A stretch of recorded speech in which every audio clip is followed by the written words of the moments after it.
काशी के बाद में गंगा बिहार में प्रवेश किया, बक्सर जिला और आरा जिला में।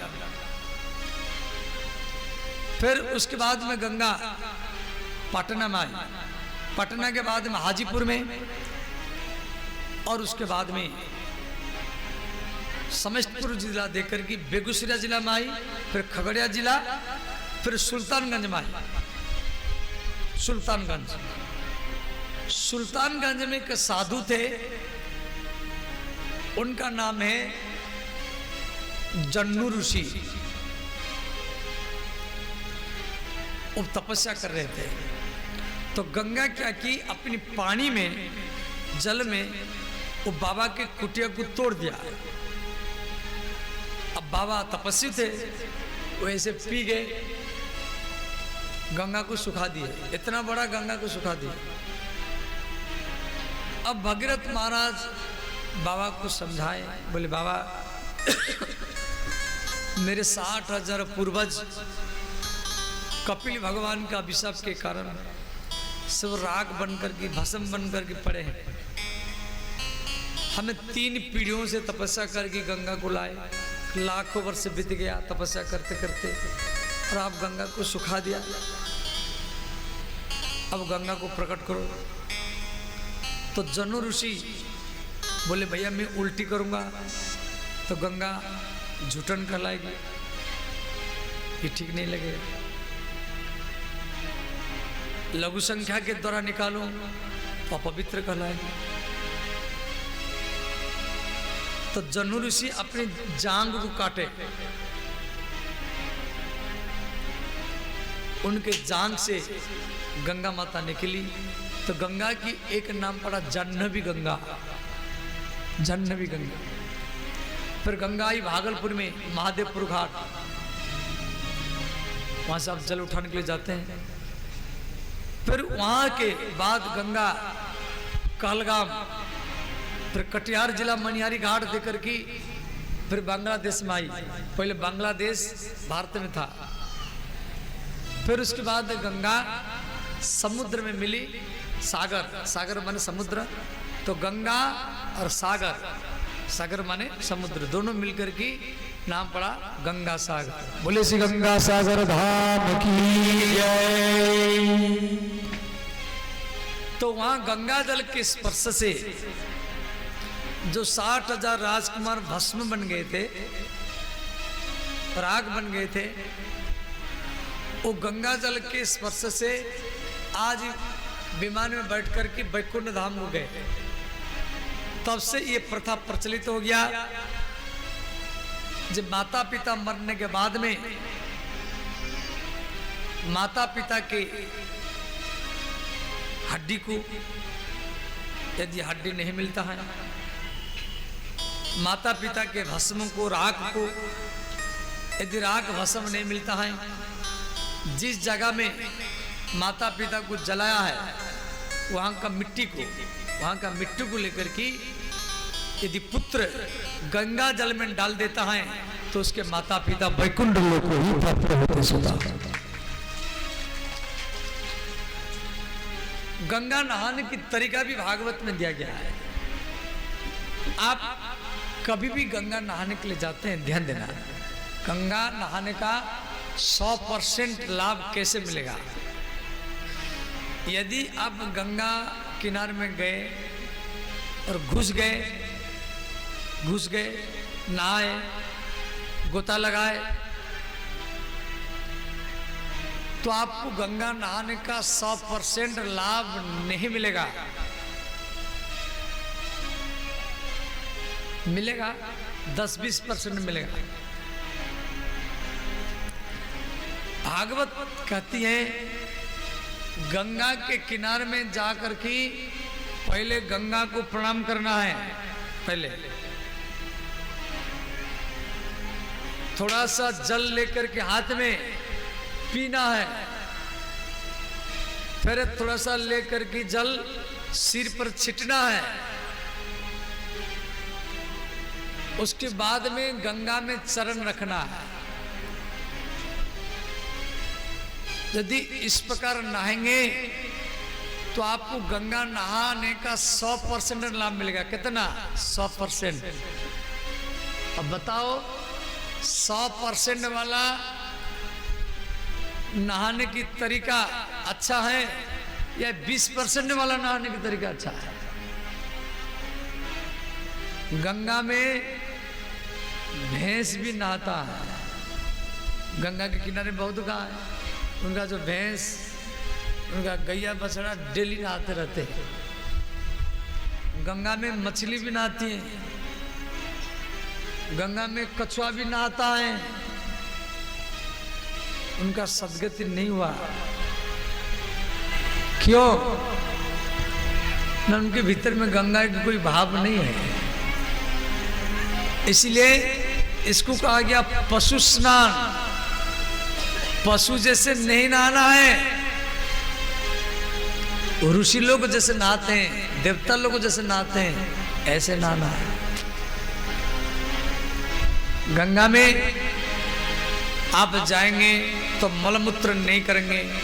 जिस दिन गंगा नहाना है बाहर से शौच करके जाना है। कपड़ा धोएंगे नहीं, धोएंगे तो बाहर से निचोड़ेंगे, साबुन नहीं लगाएंगे। गंगा में हम नहाने के लिए आए हैं, वहीं पे नहाएंगे, धोएंगे, लाटिन करेंगे, कपड़ा धोएंगे, साबुन लगाएंगे तो अच्छा लगेगा। आपको 100% वाला नहाना चाहिए ना। अरे गंगा कभी साल में एक बार नहाते तो वहां फिर जाके आप साबुन तेल लगाए। तो गंगा में पहले प्रणाम करेंगे, थोड़ा जल पिएंगे, थोड़ा जल छिटेंगे, फिर गंगा में चरण रखेंगे। जब आप गंगा में चरण रखेंगे, गंगा आपको विष्णु का रूप बनाएगी। क्यों? विष्णु के चरण से गंगा निकली है। जब आप गंगा में गोता लगा देंगे, डुबकी लगा देंगे, गंगा आपके सिर पर आ जाएगी। कभी गंगा जल में गोता लगा करके थोड़ा ध्यान करना करो, शिव पार्वती का ध्यान करो, गोता लगा के नीचे जल में, या अखंड जल तक जल में खड़ा होकर के शिव पार्वती का, सीताराम जी का, राधा कृष्ण का ध्यान करो, मंत्र जाप करो, नमः शिवाय जाप करो, जल में खड़ा होकर के, चादर लाभ मिलेगा। गंगा जल में आप मंत्र का जाप कर रहे हैं, घर में तो मंत्र जाप करते हैं। और जब गंगा में जब गोता लगाएंगे, गंगा सिर पर आ जाएगी। जिस समय सिर पर आ जाएगी उस समय आपको शिव जी का रूप बना देगी। तो चरण रखेंगे विष्णु का रूप, क्यों? गंगा की विष्णु के चरण से गंगा निकली है। जब गोता लगाएंगे शिव जी का रूप, क्यों? शिव जी के मस्तक में गंगा है। और गंगा नहाने के बाद में कमंडल में, लुटिया में, डिब्बा में गंगा जल भरेंगे, सूर्य को थोड़ा जल देंगे। सूर्य आरोग्य के देवता है। सूर्य को ओर खड़ो करके मलमूत्र कुल्ला दांतन कभी करना नहीं चाहिए। सूर्य भगवान को और पूर्व दिशा को ओर खड़ो करके मलमूत्र कुल्ला दांतन करेंगे, कोई ना कोई बीमारी में, रोग में पड़ेंगे। सूर्य को ओर खड़े करके अर्पण तर्पण पूजा पाठ समर्पण यज्ञ हवन करने से निरोग रहेंगे, धन बढ़ेगा। और गंगा जल में खड़े होकर के आप सूर्य को जल दे रहे, भगवान सूर्य तुरंत स्वीकार करेंगे। और एक लोटा में, डिब्बा में, कमंडल में गंगा जल भरो। जब आप लोटे में भरेंगे तो उस समय ब्रह्मा का रूप बनाएगा, कि ब्रह्मा के कमंडल में, लुटिया में गंगा जल है। गंगा में जो नहाता है, गंगा उसको ब्रह्मा विष्णु शिव बनाती है। कैसे बनाती समझ गए? चरण रखेंगे तो विष्णु का रूप बनाएगी, कि विष्णु के चरण से गंगा निकली। गोता लगाएंगे, गंगा सिर पर जाएगी, शिव जी के सिर पर गंगा है। कमंडल में गंगा जल भरेंगे तो ब्रह्मा का रूप बनाएगी, क्यों? ब्रह्मा के कमंडल में गंगा है। जब गंगा जल ले करके आएंगे, गाड़ी में, मोटरसाइकिल में, कार में जैसे आएंगे, वो कार, वो गाड़ी भी पवित्र हो जाएगा। और जिस घर में ला करके गंगा जल को रखेंगे, वो घर भी वैकुंठ ही बन जाएगा। सीधा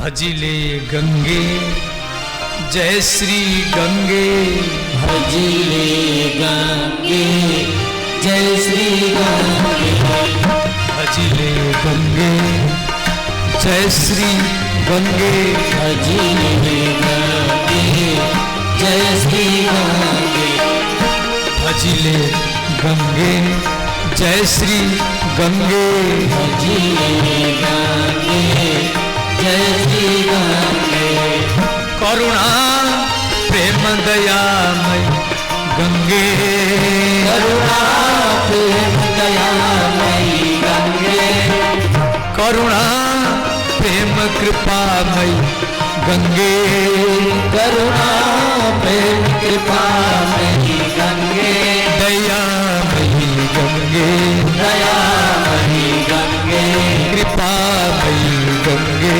कृपामयी गंगे, भजिले गंगे जय श्री गंगे, भजिले गंगे जय श्री गंगे, भजिले गंगे जय श्री गंगे, भजिले गंगे जय श्री गंगे।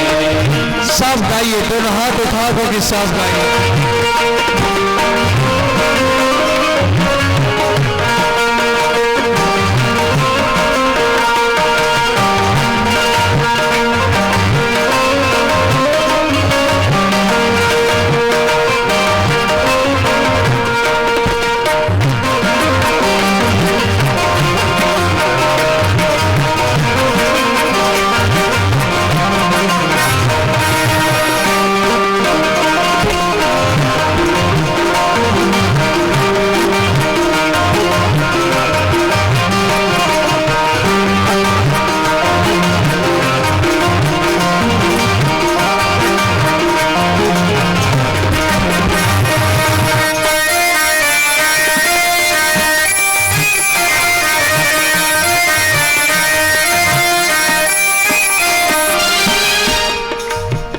करुणा प्रेम दयामयी गंगे, करुणा प्रेम दयामयी गंगे, करुणा प्रेम कृपामयी गंगे, करुणा प्रेम कृपामयी गंगे, दयामयी गंगे, दयामयी गंगे, कृपामयी गंगे, कृपामयी गंगे। महाराज भगीरथ गंगा को पृथ्वी पर लाए थे, इसलिए गंगा के एक नाम है भागीरथी। भागीरथी गंगे, भागीरथी गंगे, श्री गंगा पितामह भीष्म को जन्म देने के लिए महाभारत में महाराज शांतनु की पत्नी बनी थी कुछ वर्ष के लिए, इसीलिए गंगा की एक नाम है भीष्म माता। भीष्म माता गंगे, भीष्म माता गंगे, गंगा हमारी पाप नष्ट करती है, इसीलिए गंगा के एक नाम है पाप नाशिनी।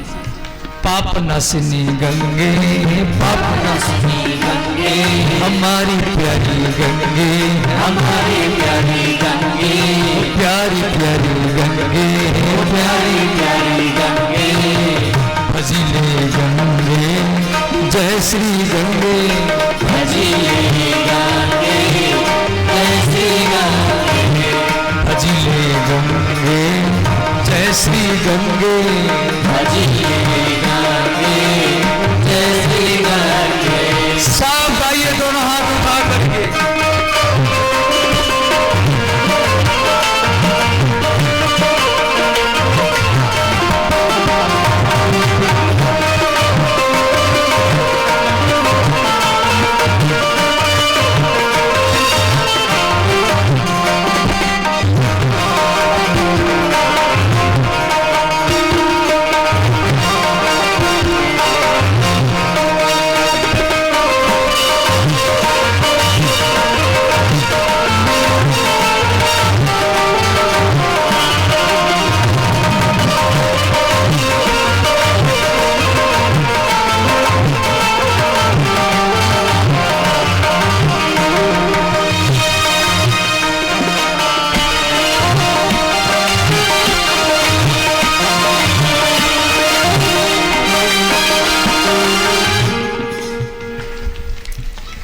अब गंगा अवतरण की कथा आप लोग श्रवण किया।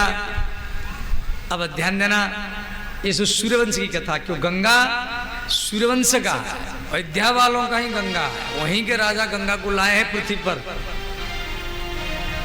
तो सूर्यवंश की कथा चल रहा है। आगे चल करके इनके वंश में खट्वांगात दीर्घबाहुश्च रघु तस्मात् पृथुश्रवा अजस्तत महाराजा तस्मात् दशरथ अभवत। खट्वांग नाम के राजा हुए। खट्वांग का पुत्र दीर्घबाहु, दीर्घबाहु का पुत्र हुए श्री रघु महाराज। और रघु के नाम पर ये वंश का नाम हो गया रघुवंश। रघु का पुत्र हुए पृथुश्रवा और पृथुश्रवा का पुत्र हुए श्री अज महाराज। अयोध्या के महान पराक्रमी राजा अज महाराज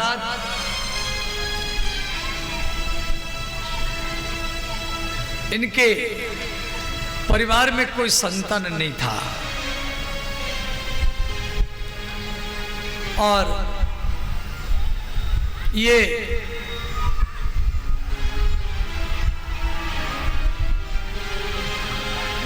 हर रोज ब्राह्मण को दान करते थे। तो एक ब्राह्मण था जो दान नहीं लेता था, पर डेली आता था और दान नहीं लेता था। तो राजा ने कहा, ब्राह्मण आप दान क्यों नहीं लेते? ब्राह्मण ने कहा, महाराज आप जो दान करते हैं वो देश की खजाना से करते हैं। आप ईमानदार से मेहनत करके यदि कुछ धन कमाया है तो दीजिए, तो हम लेंगे। तो ये बात राजा को चुभ गया। राजा ने क्या किया, एक मजदूर का रूप बना करके, मजदूर माने जिसका मजा दूर हो, एक मजदूर का रूप बना करके एक लोहार के पास में रात भरी काम किया। और लोहार इनको पहचान नहीं पाया। वो सोचा कोई मजदूर है, मजदूर माने जिसका मजा दूर हो। लोहार ने क्या किया, इनको 2 अन्नी दिया, मात्र 2 अन्नी। राजा वो 2 अन्नी को लेकर के वो ब्राह्मण को दिया। ब्राह्मण भी खुश हो गया कि ब्राह्मण संतोषी था। ब्राह्मण सोचा मेरे राजा मेहनत करके मुझे 2 अन्नी दान किया है, तो ब्राह्मण वो 2 अन्नी को लेकर के ब्राह्मणी को दिया। ब्राह्मणी नाराज हो गई। ब्राह्मणी बोली, जिस सब लोग को सोना चांदी कपड़ा लता लेकर के आते हैं और आप 2 अन्नी लेकर के आए। तो ब्राह्मणी वो 2 अन्नी को फेंक दिया। वो 2 अन्नी जमीन पर पड़ा रहा। राजा कहा, ब्राह्मणों मुझे पुत्र चाहिए। ब्राह्मण लोग को बोले यज्ञ करो। तो यज्ञ कुंड कहाँ बना जाएगा? तो जहां पर वो 2 अन्नी गिरा हुआ था उसी जगह में यज्ञ कुंड बना गया। जो जमीन खुदाई किया गया तो जमीन से एक सोने की रथ निकला, उसमें 2 अन्नी पड़ा है। फिर खुदाई किया गया, दूसरा सोने की रथ, उसमें भी 2 अन्नी पड़ा है। तीसरा सोने की रथ, उसमें भी 2 अन्नी पड़ा है। इस प्रकार 10 सोने की रथ निकला और प्रत्येक रथ में 2 अन्नी पड़ा। परंतु 10वां नंबर रथ में एक बालक बैठा हुआ है। तो वशिष्ठ जी वो बालक को गोदी में ले लिए और बोले राजन, अब मेहनत करके सत्पात्र में एक संतोषी ब्राह्मण को 2 नि दान किया है, और इसी 2 नि के परिवर्तन में आपको 10 सोने के रत्न मिला है और एक बालक भी मिला है। तो ये बालक 10वां नंबर रथ में बैठा हुआ मिला है, इसलिए इसी बालक का नाम रखा जाएगा दशरथ। बोले श्री दशरथ महाराज की जय। भगवान राम के पिता दशरथ की जन्म की कथा आप सुन रहे हैं। दशरथ महाराज किसी भी मां के गर्भ से जन्म नहीं लिए थे। सत्पत्र में मेहनत करके किया हुआ दान का यह प्रभाव था, और ये यज्ञ कुंड से जन्म लिए थे। जन्म से इनका प्रतिष्ठा चारों तरफ फैल गया। कैसा बालक है जो यज्ञ कुंड से जन्म लिया, हम देखेंगे हम देखेंगे हम देखेंगे। अब आप थोड़ा विचार करो, आपके विराटपुर में कोई बच्चा जमीन से निकले, ये सारा इलाका के लोग, जलसीमा हो, एकपरा हो, रखेता हो, या जितना अगल बगल गांव का हो, सब यहाँ भीड़ लग जाएगा। भाई कौन सा बालक है जो विराटपुर से जमीन से निकला है। अब दशरथ महाराज जमीन से जन्म लिए, यज्ञ कुंड से, सुंदर थे।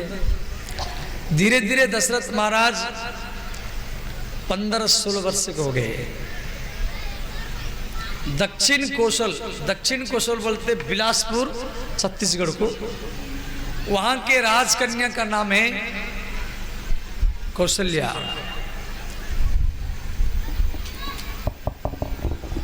तो कौशल्या का सगा ही दशरथ के साथ हुआ, अब विवाह बाकी है। तो नारद जी रावण को बोल रखे थे जो कौशल्या के गर्भ से जो बालक जन्म होगा उसी के द्वारा तेरा मृत्यु होगा।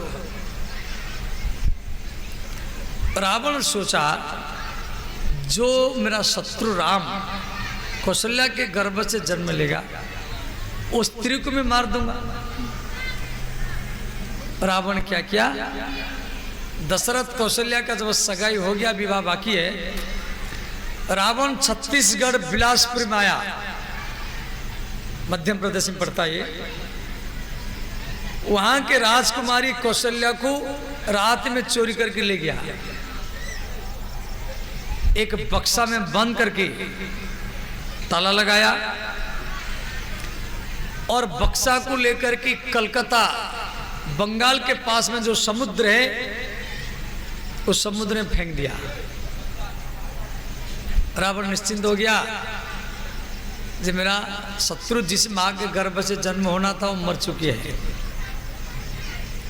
इधर रावण फेंक कर गया, और उधर क्या हुआ, दशरथ और सुमंत, अयोध्या के महामंत्री सुमंत, ये दोनों एक नाव में घूम रहे हैं सरजू नदी में। अयोध्या में सरजू नदी है और आंधी तूफान आ गई।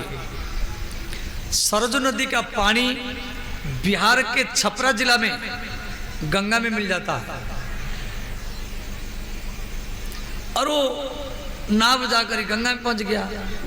गंगा के प्रभाव से छपरा जिला देकर के गंगा पानी हाजीपुर, बेगूसराय, खगड़िया, भागलपुर देकर के वो गंगा पानी मिलता है समुद्र में। कलगाम देकर के कटिहार जिला देकर के वो समुद्र में, और समुद्र में ना पहुंच गया। इधर रावण बक्सा को फेंक कर गया, उधर नाव पहुंच गया, नाव में पानी भर गया। सुमंत ने कहा राजकुमार नाव डूबने वाला है, ये बक्सा के ऊपर बैठ जाएंगे तो बच जाएंगे। दोनों बक्सा के ऊपर बैठ गए। देखो विधि का क्या संजोग, समुद्र के तरंग से नाव समुद्र के किनारे में लगा। सुमंत बक्सा के ताला को तोड़ करके देखा, उसमें कन्या बैठी है। पूछा आपका नाम क्या है? वो कन्या बोली मेरे नाम कौशल्या है। रावण की कितना इच्छा थी दशरथ कौशल्या का शादी न हो, राम का जन्म न हो, फिर भी विधि का विधान समुद्र के किनारे में कौशल्या की शादी श्री दशरथ के साथ में ही हो गया।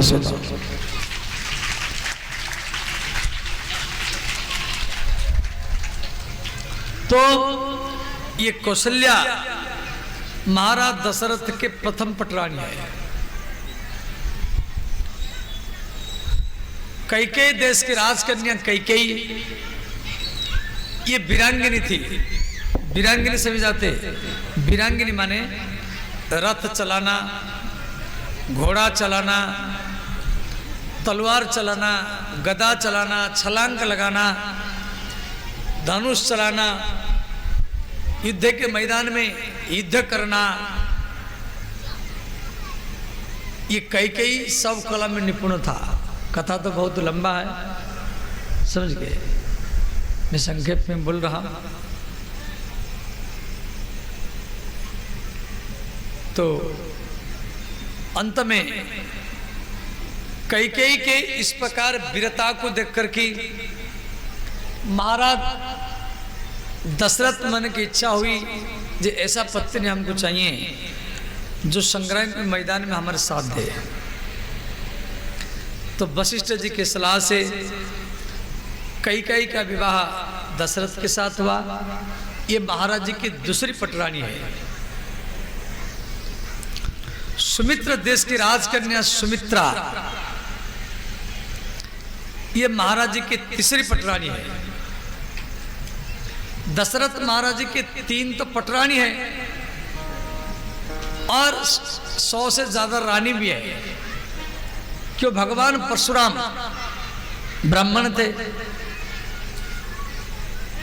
वो हय वंश क्षत्रियों को मारने के लिए आते थे। तो दशरथ के ऊपर भी हमला करने के लिए कई बार आए थे।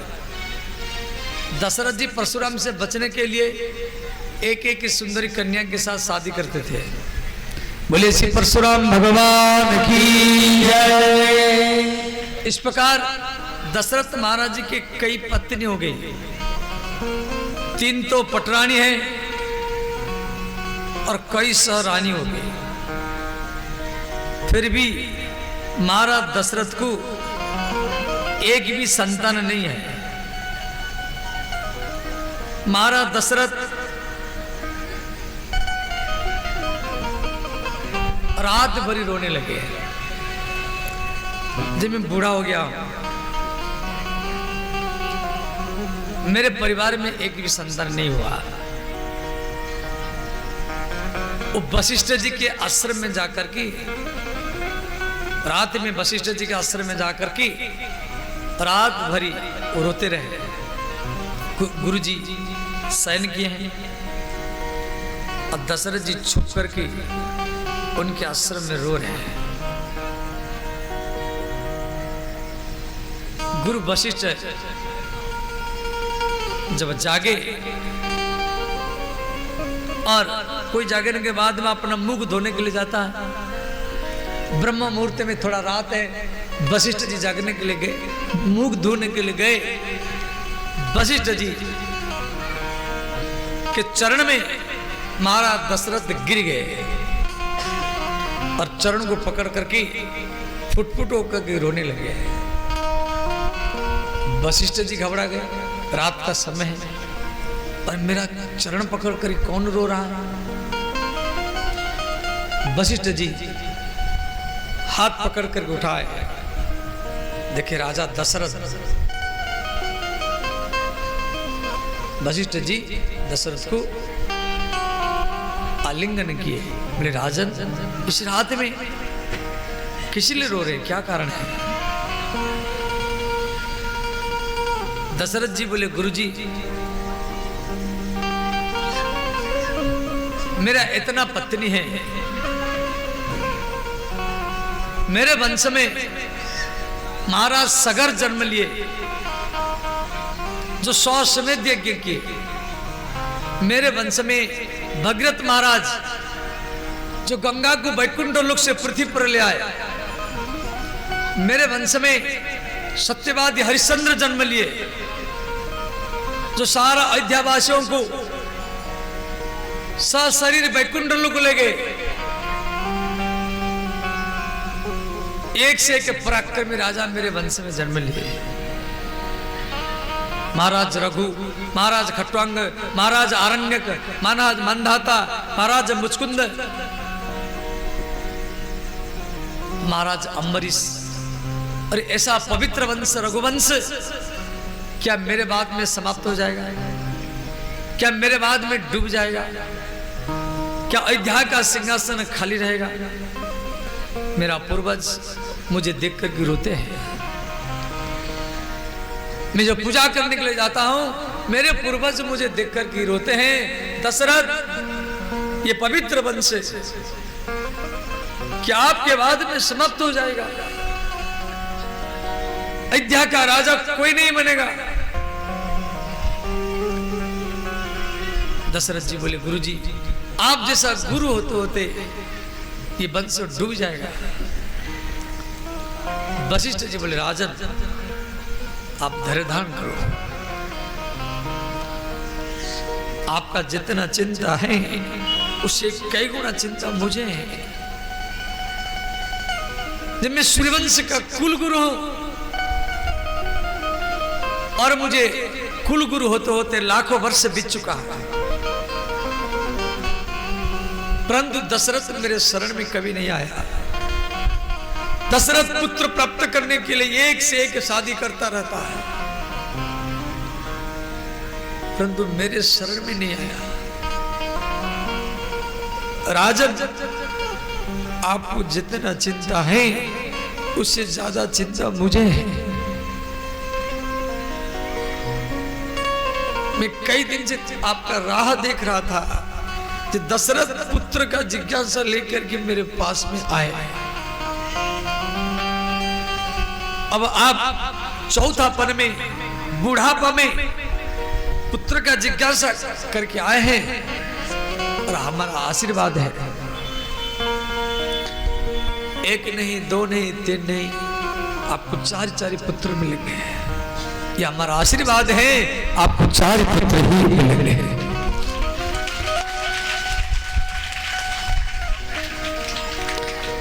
दशरथ जी खुश हो गए, बोले, गुरुजी, मैं तो वृद्ध हो चुका हूं, इस समय पुत्र कैसे मिलेगा? वशिष्ठ जी बोले, काम करो, अब भागलपुर से श्रृंगी ऋषि को बुलाओ। जो श्रृंगी ऋषि श्रृंगेश्वर महादेव का पूजा करता है मधेपुरा जिला में, उसी श्रृंगी ऋषि को यहां पर बुलाओ। राम जी की एक बहन थी जिसके नाम में शांता, जिसका शादी ये श्रृंगी ऋषि के साथ बाद में हुआ। श्रृंगी ऋषि दो है, एक भागवत में श्रृंगी ऋषि है, एक रामायण में श्रृंगी ऋषि है। भागवत में जो श्रृंगी ऋषि है, जो शमीक मुनि के पुत्र थे, जो परीक्षित को अभिशाप दिए थे 7 दिन में आपका मृत्यु होगा, तक्षक नाग दंशन करेगा, जिसके कारण भागवत का प्रकट्य हुआ। सुखदेव जाकर भागवत कथा सुनाए परीक्षित को, जो कथा आप सुन रहे हैं। और एक श्रृंगी ऋषि ये भागलपुर के थे। भागलपुर में बूढ़ानाथ शिवलिंग है, जो बैद्यनाथ ज्योतिर्लिंग का उपलिंग है, वो भी गंगा के किनारे में है वो शिवलिंग। तो श्री श्रृंगी ऋषि के पिता का नाम है विभांडक मुनि। ये जंगल में रहते थे। ये हिरण की गर्भ से जन्म लिए थे। इनका शरीर मनुष्य जैसा था और 2 सिंह था। एक बार विभांडक मुनि नहा रहे थे, आकाश में एक अप्सरा जा रही थी। अप्सरा को देख करके इनका शरीर स्खलित हुआ, इनका तेज जल में गिरा। एक हिरणी पी गई, हिरणी के गर्भ से बालक जन्म लिया। शरीर मनुष्य जैसा, 2 सिंह होने के कारण नाम पड़ा श्रृंगी मुनि। श्री रामचरितमानस में दिया गया है, श्रृंगी ऋषि वशिष्ठ बोलावा, पुत्र काम शुभ यज्ञ करावा। श्रृंग ऋषि अयोध्या में पहुंचे और यज्ञ कुंड बना गया, एक आहुति दिया गया, प्राणाय स्वाहा, अपानाय स्वाहा, व्यानाय स्वाहा, समानाय स्वाहा, उदानाय स्वाहा, अग्ने स्वाहा, इंद्राय स्वाहा, ओम इंद्राय नमः, ओम वरुणाय स्वाहा, इदं वरुणाय नमः, ओम सूर्याय स्वाहा, इदं सूर्याय नमः। इस प्रकार आहुति चला और अग्निदेव प्रकट हो गए। बोले श्री यज्ञ नारायण भगवान की जय। यज्ञ नारायण श्री यज्ञ खीर को श्रृंग ऋषि को दिए, श्रृंग ऋषि दशरथ को दिए, दशरथ जी वो खीर को कौशल्या को दिए। कौशल्या वो खीर को पीने के लिए जा रहे हैं तो कैकेयी आ गई। कैकेयी बोली जीजी मुझे भी चाहिए, मुझे भी पुत्र चाहिए। तो कैकेयी कौशल्या के पास में जो खीर था, कौशल्या उसको दो भाग किया और एक भाग खीर कैकेयी को दिया। उसमें सुमित्रा आ गई।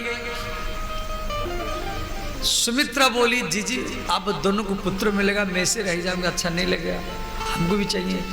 तो कैकेयी के पास में जो खीर था, कैकेयी इसको दो भाग किया। एक भाग खीर सुमित्रा को दिया।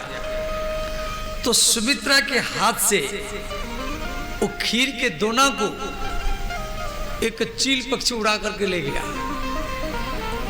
चोंच में। तो माता अंजनी तपस्या कर रही थी, तो अंजनी के हाथ में वो खीर के दोना को वो चील पक्षी गिराया। अंजनी माता वो खीर को पी गई। तो अंजनी के गर्भ से उसी खीर से श्री हनुमान जी का ही जन्म हुआ। बोले श्री हनुमान जी महाराज की जय। हनुमान जी का जो जन्म है वो कई तरीका से, वो शंकर सुवन भी है, केसरी नंदन भी है और पवन पुत्र भी है।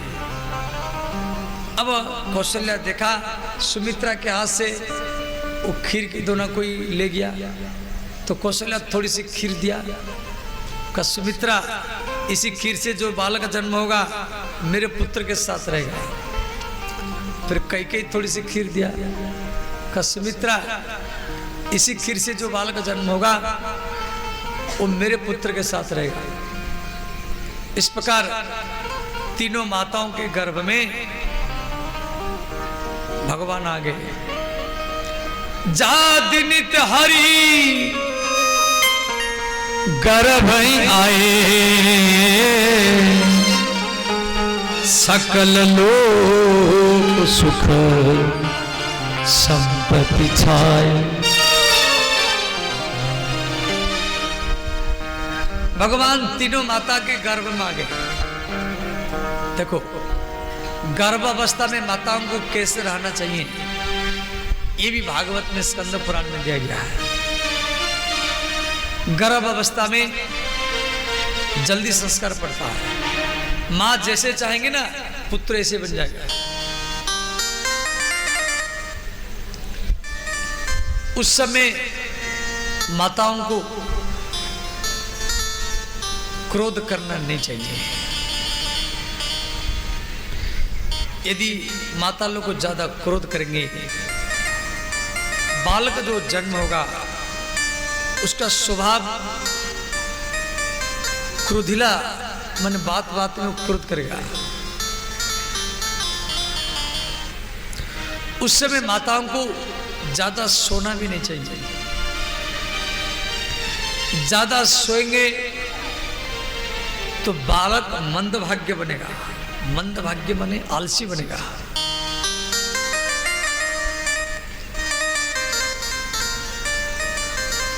कोई काम बताओ कल करूंगा, 10 दिन के बाद करूंगा, 1 महीने के बाद करूंगा, ऐसे बोलेगा।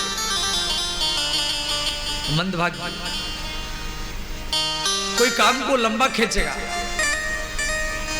तो समझ जाना इसकी माँ गर्भावस्था में ज्यादा सोया है।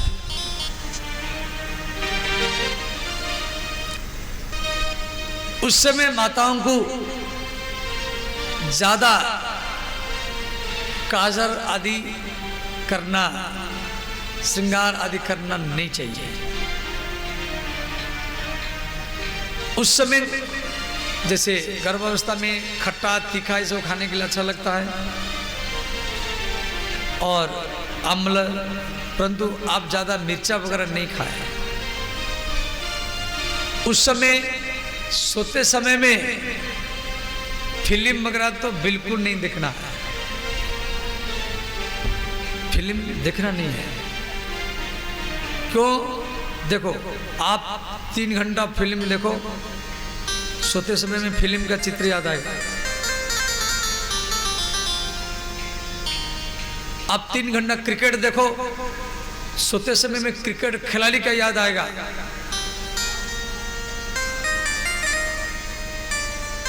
और 3-4 घंटा भागवत कथा या कोई रामायण सीरियल, कोई कथा सुन करके सो रहे हैं तो सोते समय में श्री भगवान का ही याद आएगा। जो देखेंगे, जो सुनेंगे, वो सब आपके सपने में याद आएगा और वो संस्कार गर्भ में तुरंत पड़ता है। उस समय यदि आप भागवत कथा सुनेंगे, कोई भजन सुनेंगे, बाल को भक्त बनेगा। सुभद्रा के गर्भ में रह करके अभिमन्यु चक्र व्यूह सिखा था।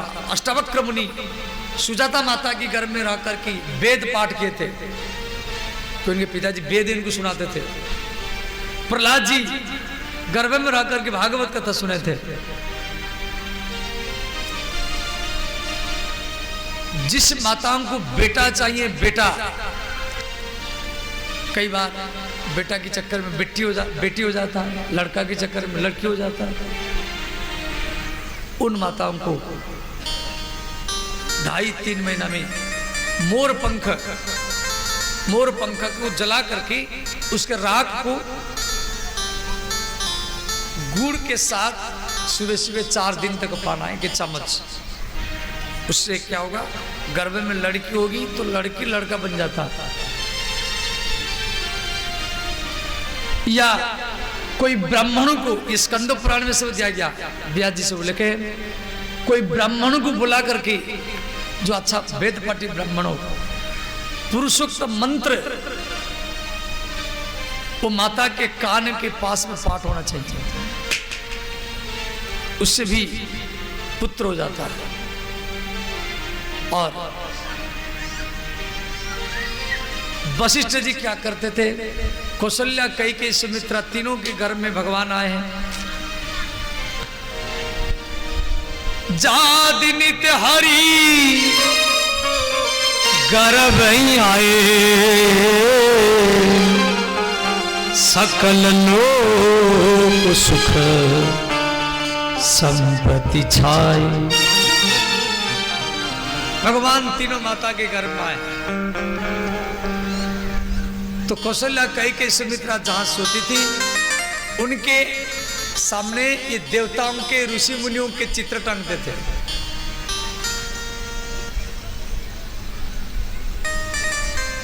धीरे धीरे चैत्र मास शुक्ल पक्ष नवमी तिथि आ गई।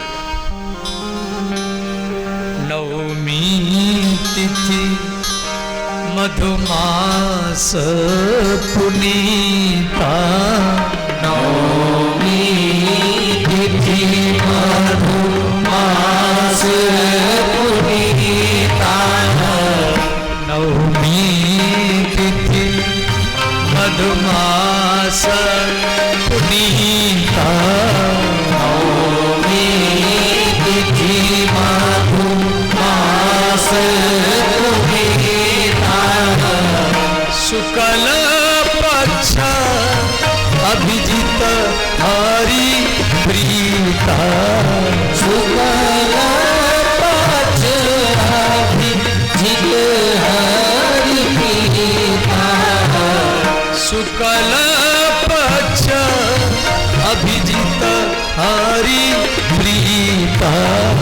शुक्ल पक्ष अभिजित हरि पीता।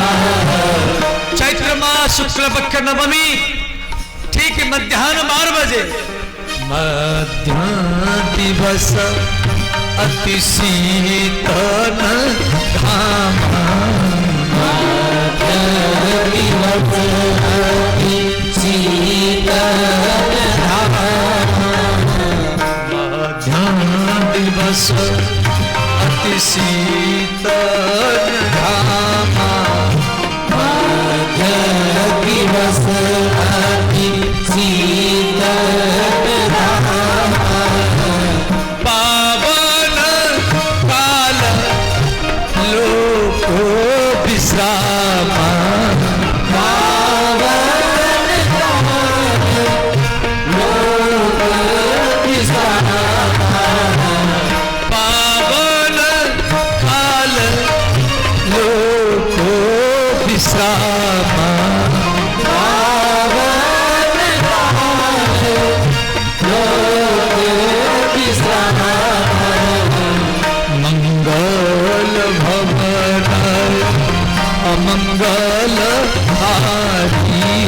मंगल भवन अमंगल हारी।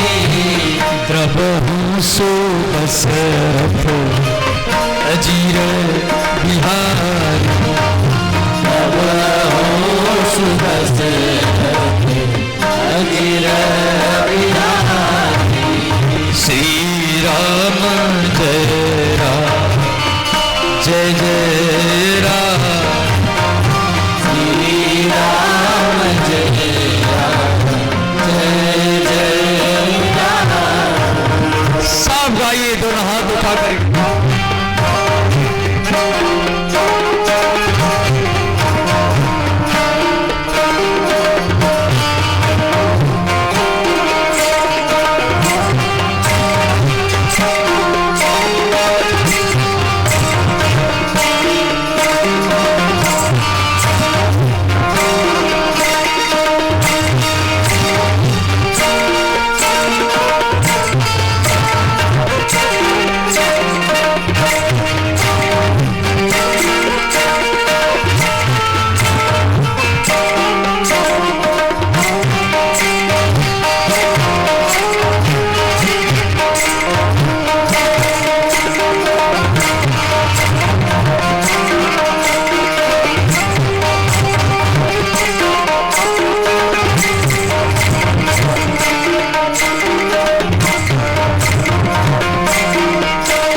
तो चैत्र मास शुक्ल पक्ष नवमी मध्याह्न 12 बजे एक नाद हुआ। नाद से बिंदु, बिंदु से ओंकार, ओंकार से 4 हाथ वाला रूप। बोले श्री कौशल्यानंदन भगवान की जय। माँ कौशल्या देखा भगवान विष्णु मेरे सामने खड़े हैं, 4 हाथ वाला रूप। माँ कौशल्या हाथ जोड़कर स्तुति किया। भय प्रकट कृपाला दीन दयाला कौसल्या हितकारी। हरि सीता महतारी गुण गुणहारी। अद्भुत रूप सब गाइए, दोनों हाथ उठा कर गाइए। लोचन अभिरामा तन घन श्यामा। निज आयुध भुज चारे भूषण वनमाला। नयन विशाला सुवासी धातुरी कर जोड़ी। अस्तुति कोई यही विधि करो। माया